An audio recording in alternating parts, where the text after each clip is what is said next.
घंटे की आकार की बेल घंटी को भी दबा दें ताकि हमारे नए वीडियो आपको लगातार मिलते रहें।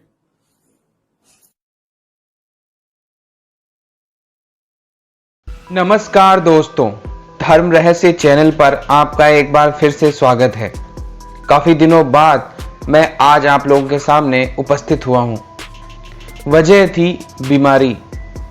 तो सबसे पहले मेरे लिए यही महत्वपूर्ण था कि मैं आपको इस संबंध में बताऊं कि मेरे साथ क्या हुआ था और क्या चमत्कृत भी हुआ, साथ ही साथ वो भी बताऊंगा, क्योंकि जीवन में कई तरह के मोड़ आते रहते हैं।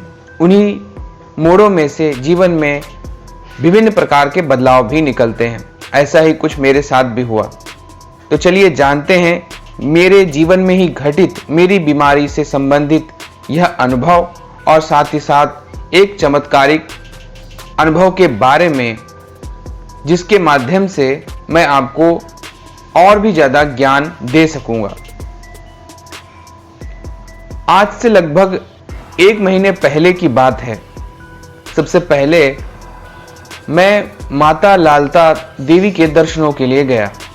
परिवार सहित वहां दर्शन इस प्रकार से हुए जैसे कि वहां कोई उपस्थित ही नहीं था। कारण था लॉकडाउन। इस लॉकडाउन में कोरोना वायरस की वजह से सभी मंदिरों में जो भी वहां कपाट या द्वार खोले जा रहे हैं, वहां पर बड़ी ही आसानी से दर्शन हो रहे थे। मैंने वहीं पांडव किले में पांडवों के दर्शन भी किए और वहां से वापस आ गए। अचानक से सभी के मन में एक ख्याल आया कि क्यों ना अपनी जांचें करवा लेनी चाहिए। मेरी जांच और बाकी परिवार के सदस्यों की जांचें भी की गई और उस जांच में हम लोगों ने अपने अपने खून के माध्यम से शरीर की जांच करवाई। शरीर की जांच में जब मेरी रिपोर्ट आई तो उसमें SGOT और SGPT, ये लीवर से संबंधित एक जांच होती है, उसमें काफी अधिक बढ़ोतरी हुई थी। 150 के करीब दोनों की मात्रा निकल के आई थी। इस कारण से मुझे सलाह दी गई कि मैं अब लीवर संबंधी बातों का ध्यान रखूं। लेकिन यह कमी मेरे अंदर निकल के क्यों आई थी, इसके बारे में जब पता लगाया गया तो यह निकला कि जो हम खाद्य पदार्थ में तेल का इस्तेमाल कर रहे हैं, वो तेल पूरी तरह से गलत है और कारण है सभी प्रकार के तेलों में पाम ऑयल की मिलावट। पाम ऑयल आजकल लोग किसी भी तेल में मिला देते हैं और सस्ता होने की वजह से लगभग 20-22 रुपए लीटर मिल जाता है। इसका इस्तेमाल बहुत ही ज़्यादा धड़ल्ले से किया जा रहा है और यह हमारे शरीर और लीवर के लिए बहुत ही ज़्यादा परेशानी उत्पन्न कर देता है। समस्या ये इसलिए थी क्योंकि लगभग 1.5-2 सालों से शायद मिलावट का जहर मेरे लीवर में जा रहा था। इसी कारण से मुझे यह समस्या आ गई। समस्या को बहुत ही साधारण मैंने लिया, लेकिन यह एक दिन जब मैं वीडियो बना रहा था, अचानक से मुझे चक्कर सा आया।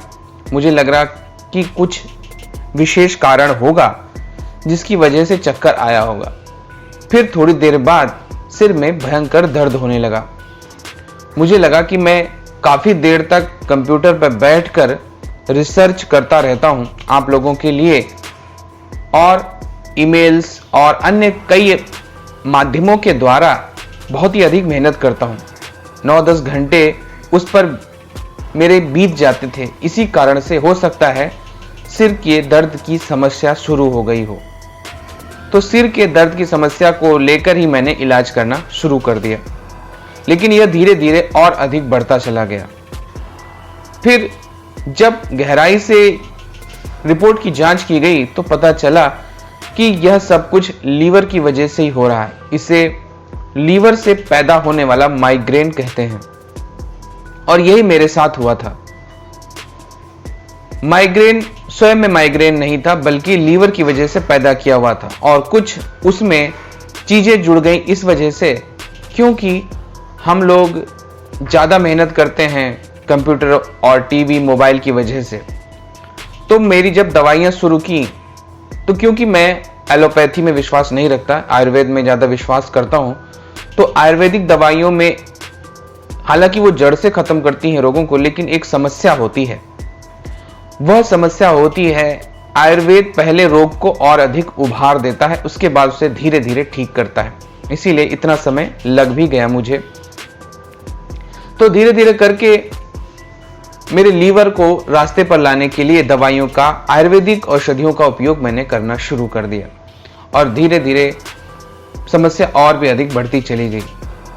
वीडियो न बना पाने का मुख्य कारण था आंखों पर और सिर पर भयंकर दर्द का होना और उसकी वजह से कुछ भी, खासतौर से मोबाइल, कंप्यूटर पे ना देख पाना। अब अगर मैं कुछ बोल भी दूं तो क्योंकि मैं किसी और की सहायता नहीं लेता हूं, इसी कारण से वीडियो बनने मुश्किल हो गए।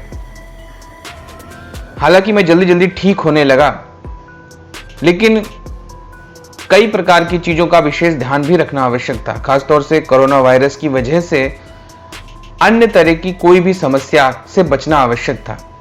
इसी कारण से इसमें और भी अधिक समय लगा और मैं विभिन्न प्रकार की जड़ी बूटियों के काढ़े बनवा करके पीने लगा, क्योंकि घर में ही मेरे पिता आयुर्वेदिक औषधियों के अच्छे जानकार हैं। उन्होंने मुझे विभिन्न प्रकार के काढ़े पिलाने शुरू कर दिए।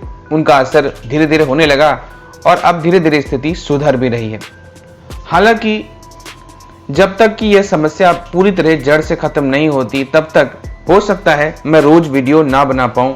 उसके लिए आप सभी से क्षमा प्रार्थी रहूंगा, लेकिन मेरी बारे में सभी को पूरी नॉलेज रहे और सारा ज्ञान मिले, इसीलिए आवश्यक था कि मैं अपनी सारी बातें आपको बता दूं, क्योंकि आपका और मेरा रिश्ता बहुत ही अधिक गहरा चुका है। आपको बताए बिना अभी मैं नहीं रह सकता, इसीलिए मैंने अपने सहायकों के माध्यम से सिर्फ जानकारी देने की बात कही थी और धीरे धीरे करके मेरा यह रोग अब धीरे धीरे खत्म होता जा रहा है और इसी कारण से मैं ये पहला वीडियो अब बना रहा हूँ। हालांकि अभी कुछ और दिन लगेंगे, इसलिए आप लोग बिल्कुल भी व्यथित ना हो कि मैं रोज वीडियो क्यों नहीं बना पा रहा हूँ, क्योंकि ज़्यादा देर कंप्यूटर पर बैठने से फिर से सिर में दर्द वैसी समस्याएं पैदा हो सकती हैं। तो चलिए, ये तो बात हो गई मेरे रोग की, और साथ ही साथ इस संबंध में मैं आपको यह बताना चाहता हूं कि लीवर संबंध में लिव 52DS, लिव प्लस और इसी तरह की अन्य बहुत सारी दवाइयां, मल्टीविटामिन्स वगैरह का इस्तेमाल आप लोग आयुर्वेदिक औषधियों के साथ साथ कर सकते हैं, ताकि आपको इसमें आसानी से राहत मिले और आप जल्दी से जल्दी ठीक हो सके। लेकिन अब इस ही अनुभव में मेरे साथ जो घटित हुआ वह भी आपको बताना आवश्यक हो जाता है। मेरे रोग में जो सुधार है, जिस दिन से यह शुरू हुआ उस दिन की घटना आपको मैं बता रहा हूं। मैंने, हालांकि बहुत ही कठिन होता था चलना भी मेरे लिए और पूरी दुनिया जैसे हिलती हुई सी नजर आती है, इस तरह स्थिति हो गई थी। लग रहा था ऐसा कि कहीं ऐसा तो नहीं है कि अंतिम समय मेरा आ चुका है, लेकिन ऐसा कुछ भी नहीं था। पर फिर भी मैंने अपनी पूजा और उपासना जो दैनिक दिनचर्या है, हालांकि वो काफ़ी कम कर दी, पर फिर भी मैं जाप करता रहा। तो इसी दौरान जाप करते करते एक दिन, जब काफ़ी दिन हो चुके थे, मैं जाप कर रहा था और अचानक से मुझे बेहोशी आ गई।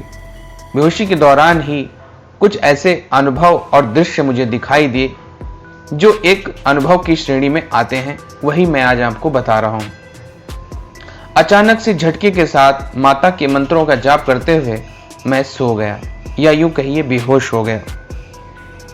इसी दौरान अचानक से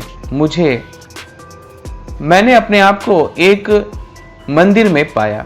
मंदिर में मैं, मेरे काफी सहयोगी और बड़े ही विद्वान पंडित, योगी, साधु और इसी तरह के अन्य बहुत सारे भक्तजन भजन गा रहे थे। सभी बैठे हुए थे जमीन में और उस मंदिर में सामने एक गर्भगृह सा बना हुआ था। सभी लोग चिल्ला चिल्ला कर कह रहे थे कि माता आएंगी, माता आएंगी। मैं भी उसी ओर देख रहा था। मैं चारों ओर का नजारा देख रहा था। वह मंदिर स्वर्णमयी था, यानी कि सोने का बना हुआ था। मैंने कुछ देर वहां इंतजार किया। अचानक से धरती हिलने लगी और जमीन फाड़ती हुई एक स्त्री बाहर निकली। उनके हाथ में एक स्वर्णमयी त्रिशूल था। मैं उनके बारे में और अधिक नहीं बता सकता, क्योंकि कुछ बातें गोपनीय रखना आवश्यक होता है। वह जब प्रकट हुई, उनके साथ एक काले रंग का व्यक्ति था जो पूरा भुजंग काला था। उस व्यक्ति ने कहा, माता ने सबको दर्शन दे दिए हैं। मैं मां का नाम यहां पर नहीं लेना चाहता, क्योंकि वह ना तो स्वर्गलोक की हैं और ना ही पृथ्वीलोक की। इसके बाद उस काले व्यक्ति ने कहा कि माता का प्रसाद तैयार हो रहा है, आप सभी को उसे ग्रहण करना है। और सभी कौतूहलवश वहां बैठ गए कि हम सबको वह प्रसाद ग्रहण करना होगा। कुछ देर बाद वहां भयंकर दुर्गंध आने लगी। सभी लोग घबराने लगे। फिर उसके बाद सबको प्रसाद बंटने लगा। मेरे सहयोगी के बगल में भी एक थाली रखी गई और मेरे सामने भी एक थाली रखी गई। किंतु जब मेरी नजर उस प्रसाद पर पड़ी तो मैं आश्चर्य में पड़ गया। मैंने कभी यह नहीं सोचा था कि ऐसा प्रसाद भी होता होगा।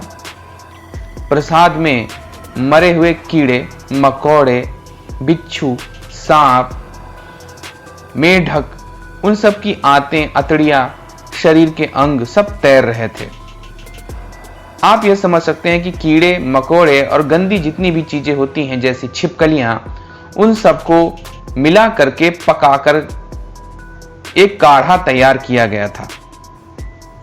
उस काढ़े को देखकर मैं आश्चर्य से भर गया था। मैंने यह कल्पना भी नहीं की थी कि इस देवी का प्रसाद ऐसा होगा। मैं सोच भी नहीं सकता था। सभी लोग प्रसाद को देखते ही भाग खड़े होते, कुछ एक देखते ही बेहोश हो जाते।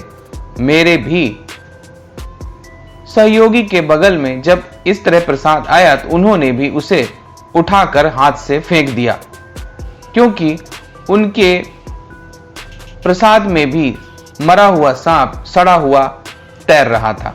मेरे सामने जो प्रसाद पूरी तरह से काढ़े के रूप में था, उसमें मरी हुई छिपकली, सड़ा हुआ सांप, बिच्छू, मकड़ी, इन सब की शरीर के भिन्न भिन्न क्षत विक्षत अंग पड़े हुए थे। मुझे नहीं पता मैंने क्यों इस काढ़े को स्वीकार किया और मां जगदम्बा के गुरु मंत्र का जाप करते हुए उस काढ़े को पी गया।